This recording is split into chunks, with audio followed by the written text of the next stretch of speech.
welcome to video number 2 on how we're going to actually make our crepes at home. So you've already completed your batter and you are ready to make your crepes. You have one crepe maker that I gave you in your tote bag, as well as one spatula, so make sure you have those out. Before we get started with anything else, I want to talk about the crepe maker. The crepe maker will have an on-off button. It will also have a dial to adjust the temperature. The crepe maker bottom is plastic. This plastic part does not get hot and you can touch it. The top part, the ceramic part, will get hot once it's on. So please, please, please be careful. Never touch this top part once you've turned on your crepe maker. So now that we have our safety out of the way, I'm gonna go ahead and turn on my crepe maker so that it can begin to heat up. Now, each crepe maker is a little bit different, so you are gonna have to play around with the heat just a little bit. So it's always a good rule of thumb to start with your heat dial about in the middle. And we can always make it a little hotter or a little colder as we go, depending on how our crepes are cooking. So while that heats up, we are gonna go ahead and talk about how we're actually going to make the crepe. So in order to transfer our batter onto our hot crepe maker, I recommend, if you have a ladle, that you use a ladle. Otherwise, a large spoon can also work. And you're gonna want your spatula handy. Now, we're gonna wanna make sure that our crepe maker is hot. You can just sort of put your hand over it. Do not touch it. And I can feel that there is heat coming off of it. Now, for our very first crepe, sometimes even our second crepe, we have to play around a little bit. So it's okay if your first crepe doesn't come out great, because we're still trying to figure out the machine. We're trying to make sure that it's hot enough and not too hot. And so we're gonna start with just a little bit of batter our very first time, just to test out the temperature of our crepe maker, okay? The good part about this one is it's just a test, so we're not gonna waste a lot of batter. We're just gonna use a little bit of batter just to test out our crepe maker. So I'm gonna use my spoon and I'm gonna take just a little bit of batter this time to test out the heat on my crepe maker. So I'm gonna pour the batter into the center. Now, I can hear that my batter is sizzling a little bit. So that tells me that my crepe maker is probably a little bit on the hot side, but we're gonna let it sit for a minute and we're gonna see how it goes. Now, a real crepe, after we put the batter onto the crepe maker, the French actually use this wooden T, to spread the batter around in a circle to make it a perfect circle. We're not gonna use these because they're honestly a pain to clean and they kind of waste a lot of batter. So what we're actually gonna do to get our crepe in a circular motion is we're actually gonna lift up our crepe maker and spin it in a circle. And I will show you how to do that after we've done our test crepe. So I can see on my test crepe, it's a little hard to tell in the video, but it's starting to bubble just a little bit. Once it starts to bubble, that tells me that it's ready to flip. So I'm gonna take my spatula and I'm gonna flip my crepe over to the other side. Now I can see that it's a perfect golden brown on this side. That shows me, this perfect golden brown color, that my crepe maker is at the right temperature and I'm ready to really make my crepes. So we're ready to officially begin. Here we go. We are again gonna use our ladle or large spoon.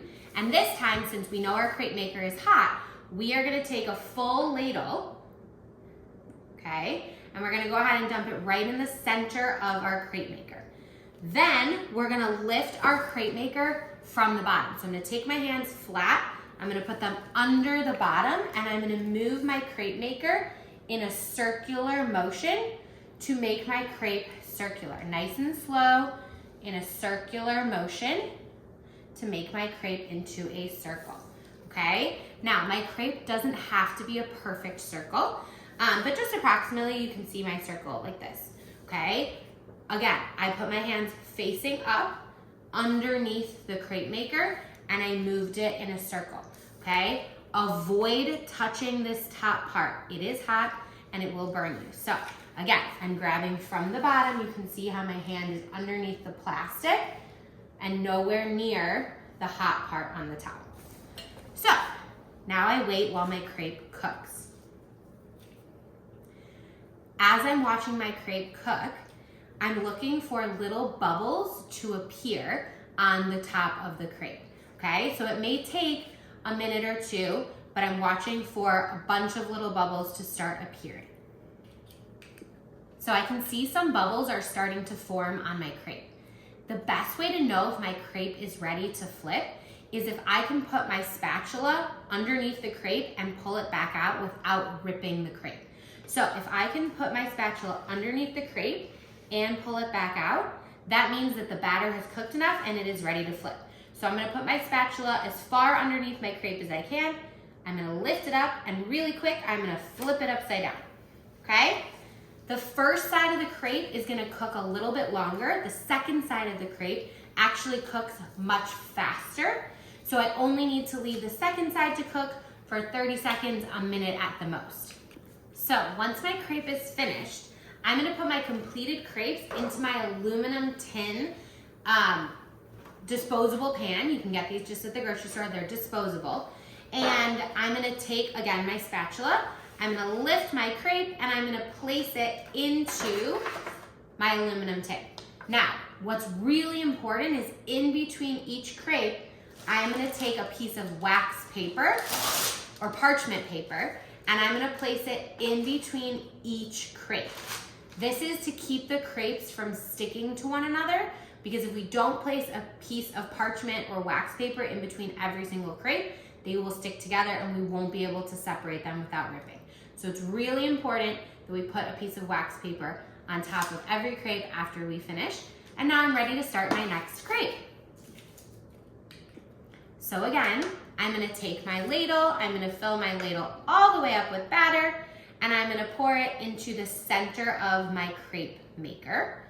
Then again, I'm gonna pick my crepe maker up from the bottom, the plastic part, and I'm gonna slowly move it in a circular motion. Again, it does not have to be a perfect circle, but I'm gonna move it nice and slow. And then again, I'm going to wait for it to bubble, and I'm gonna use my spatula to know when it's done. So right now, I can't even get my spatula underneath because it's too sticky. That means it's definitely not done. So I'm gonna have to wait a minute or two until it's fully cooked on one side. Now remember, this is only my second crepe, so I still may need to adjust the heat on my crepe maker. So if you feel that your crepe is cooking too fast, or if it's cooking too slow, adjust the temperature either a little bit hotter or a little bit colder. It is kind of a trial and error process, so you're really gonna need to make sure that your crepe maker is at the right temperature. So again, I can test that my crepe is ready by sticking my spatula all the way underneath it. I'm gonna lift it up and I'm gonna go ahead and flip it, okay? Again, the second side does not cook for as long as the first side. Remember, we are gonna be reheating these crepes in 2 days or 1 day on the day of the cafe. So they just need to be fully cooked, but again, they'll go in the refrigerator when you're done and they will be reheated. So again, when my crepe is fully cooked on both sides, I'm gonna take my tin, which has a piece of wax paper in between. I'm gonna put my completed crepe onto my aluminum pan. And again, I'm gonna place another sheet of parchment paper on top so that they are separated by parchment paper. Then I'm gonna continue making crepes.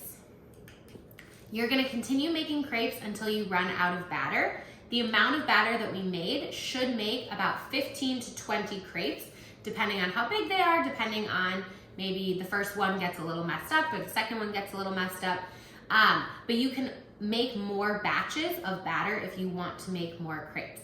Once you are finished and you're all out of batter, you're done making crepes, you'll have a tin full of crepes with lots of wax paper. You can cover it with tin foil and put it in the fridge and bring it to school on Friday for the French Cafe. Thank you so much for making the crepes. You guys are awesome. I really appreciate you making them at home. I hope you're having fun. And then hopefully, since you use this disposable plastic tablecloth, it should make for a really easy cleanup. Please don't hesitate to reach out to Madam Simons if you have any questions or you need any help while you're at home making crepes. Thanks, merci. One final thing is if you could please, either with a Sharpie or put a piece of tape on top of your aluminum foil once it's fully done, just to let me know approximately how many crepes are in each tin. You don't have to have an exact number, but 25 crepes, 30 crepes, just so that I can kind of keep track of how many crepes that we have. Again, one thing of batter should make between 15 and 20 crepes, approximately. So that just helps me keep track. I really appreciate it. Again, merci, thank you.